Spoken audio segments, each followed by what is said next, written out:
আজকে আবারও চলে আসলাম আরেকটা সন্ধ্যার টিফিন নিয়ে। সেমাই রান্না করতে হবে। তো সেমাইটা ছোটো করে ভেঙে নিয়েছি, এটা লম্বা করেও ভাঙা যায় ইচ্ছা। তো আমি এই বাটির মাপে আবার চিনি নেব, তাহলে স্বাদের ব্যালেন্সটা ঠিক থাকবে, বারবার দেখতে হবে না।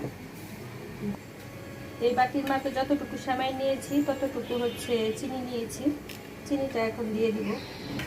এখানে 2 কেজি দুধ নিয়েছি, লিকুইড দুধ। আর চিনিটা এখানে দিয়ে দিব জালের মধ্যে, মানে চিনিটাও গলে যাবে, এবার দুধটাও জাল হয়ে যাবে, তাহলে আর পানসে ভাবটা থাকবে না।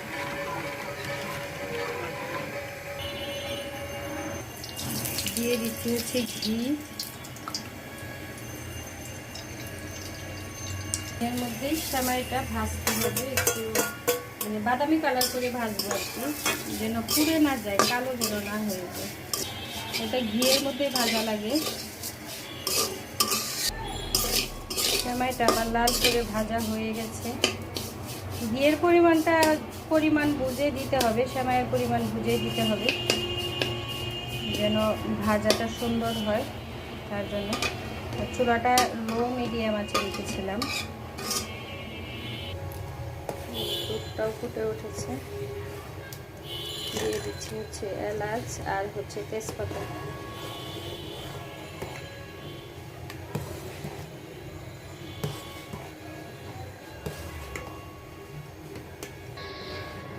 বেশি ফুটানো যাবে না, বেশি জাল করা যাবে না, ঘন করা যাবে না আর কি। একটু পাতলা থাকা অবস্থায় সেমাইটাও ঢেলে দিতে হবে। সেমাইটা যে